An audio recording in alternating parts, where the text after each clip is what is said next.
টাকা যার কোনো বিকল্প নেই, মানুষ সকাল থেকে সন্ধ্যা পর্যন্ত ছুটছে টাকারই পিছনে। আজকে আমি এই ভিডিওটি বানাচ্ছি টাকারই জন্য। আচ্ছা, এই ভিডিওতে এতবার টাকা টাকা কেন বলছি? Money is very important. তাই বন্ধুরা, আপনার টাকা আপনি কি করবেন না করবেন সেটা আপনার একান্ত ব্যাপার। তবে এই ভিডিওটির মাধ্যমে আমি আজকে তুলে ধরবো saving and investment. Saving and ইনভেস্টমেন্টের মধ্যে পার্থক্য, সেভিং করবেন নাকি টাকা ইনভেস্ট করবেন, এটাকে আমি আমার সাধারণ জ্ঞান দ্বারা আপনাদেরকে বোঝাবো।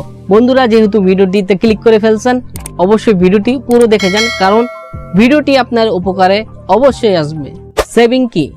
সেভিং মানে হলো সঞ্চয়। আপনার টাকা ব্যাংকে রাখেন, ঘরে রাখেন বা যে কোনো জায়গায় নিরাপদে রাখাকে সেভিং বলে। সেভিং পদ্ধতি এমন একটি পদ্ধতি যার মাধ্যমে আপনি অগ্রিম ঝুঁকি বা অগ্রিম বিপদের জন্য আজকে সঞ্চয় করছেন। অগ্রিম বিপদ হবে জেনে আজকে আপনি টাকা সঞ্চয় করছেন, এর নামই সেভিং। আচ্ছা, মানুষ কেন সেভিং করে? মানুষ বাড়িঘর করার জন্য সেভিং করে, নিরাপদে থাকার জন্য সেভিং করে, কেউ যানবাহন অর্থাৎ গাড়ি ঘোড়া কেনার জন্য সেভিং করে, কেউ পড়ালেখার জন্য সেভিং করে, কেউ ভ্রমণের জন্য সেভিং করে, আর কেউ নিজের বাকি সময় মানে অবসর সময়ের জন্য সেভিং করে। অনেক মানুষের অনেক কারণ থাকে সেভিং করার ক্ষেত্রে। ইনভেস্টমেন্ট অর্থাৎ বিনিয়োগ। বিনিয়োগ হলো আপনার সেভিং অর্থাৎ সঞ্চিত টাকাকে কাজে লাগানো, ব্যবসার কাজে লাগানো বা যে কোনো কাজে লাগানো, যার মাধ্যমে আপনার সেই টাকা আরো অধিক মুনাফা করে এনে দিবে, এর নাম হচ্ছে বিনিয়োগ। মানুষ কেন বিনিয়োগ করে? মানুষ অধিক মুনাফা বা অধিক টাকা পাওয়ার জন্য বিনিয়োগ করে। তবে বিনিয়োগের ক্ষেত্রে ঝুঁকি থাকে, তাই বলে কি বিনিয়োগ করবে না? অবশ্যই বিনিয়োগ করবে। বিনিয়োগের ক্ষেত্রে ঝুঁকি থাকলেও এখানে লাভবান হওয়া যায়। এখন আমরা কি করব? টাকা সেভিং করব নাকি ইনভেস্টমেন্ট করব? আচ্ছা, আপনাকে ধরেন আপনি এখন যে বয়সে আছেন, আপনার বয়সটা কি সবসময় এক থাকবে? থাকবে না, বয়সটা আপ হবে। এরকম ভাবে মানুষের সঞ্চয় বা মানুষের আজ যা কামাচ্ছে তা একটা সময় থাকবে না, আস্তে আস্তে ডাউন হবে। তাই মানুষ সেভিং করে। তবে আপনার মনে রাখতে হবে, যদি আপনি টাকা সেভিং করেন তাহলে আপনার টাকার মান বাড়বে না, দিনে দিনে কমে যাবে। সেটা কিরকম সেটা আমি আপনাদেরকে বোঝাচ্ছি। ধরেন আপনি এই আমি যে টি শার্টটি পরে রয়েছি, আজকে আমি যে দামে কিনেছি, আগামীতে কি সেই দাম পাবো? 1 বছর পর কি সেই দাম পাবো? 10 বছর পর কি সেই দাম পাবো? পাবো না। এই জিনিসটার দাম আস্তে আস্তে বাড়বে। আপনি সেই টাকাকে 10 বছর পর বের করে আজকের মূল্য কি পাবেন? অবশ্যই পাবেন না। আমরা এমন একটা দেশে থাকি যে দেশে একবার জিনিসের দাম বাড়লে কোনোদিনও কমে না। আমাদের বাংলাদেশে প্রতিদিনই তো জিনিসের দাম আপ হয়, সেই জিনিসটা আর কমে না।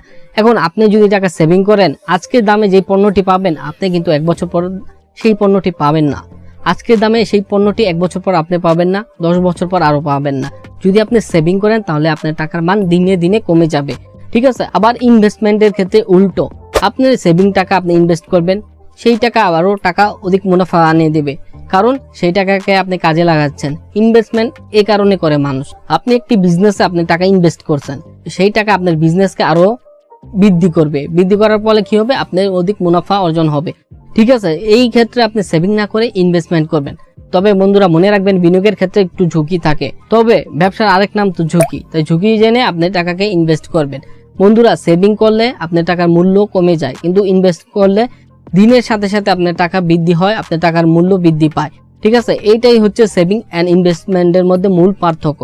এখন আপনি কি করবেন আপনি সেটা জানেন। আপনার টাকা আপনি সঞ্চয় করবেন নাকি ইনভেস্টমেন্ট করবেন? সঞ্চিত টাকা একটা সময় কিন্তু কমে যাবে। আপনি যখন অবসর সময়ে সেই টাকা ব্যবহার করবেন, আস্তে আস্তে সেই টাকা কিন্তু কমে জিরো ব্যালেন্স আসবে। কিন্তু আপনি যদি টাকাকে ইনভেস্ট করেন, আপনি দিনের শেষে আপনার টাকাও বৃদ্ধি পাবে এবং আপনি সেই টাকাকে আরো টাকা অধিক মুনাফা করে এনে দেবে। তো বন্ধুরা, আপনাদেরকে বোঝাতে পেরেছি আজকের এই ভিডিওটির মাধ্যমে। ভিডিওটি খুবই ছোট, তবে আপনি কখন সেভিং করবেন, কখন ইনভেস্ট করবেন তার একটা নির্দিষ্ট সময় আছে। আপনি চাইলেই এখন সেভিং বা বিনিয়োগ করতে পারবেন না, এর একটা নির্দিষ্ট সময় আছে। আমি অবশ্যই নেক্সট ভিডিওতে এই নিয়ে সম্পূর্ণ বিস্তারিত আলোচনা করব। তো আজকের মতো আমি জাহিদ হাসান বিদায় নিচ্ছি। সবাই ভালো থাকুন, সুস্থ থাকুন, আল্লাহ হাফেজ।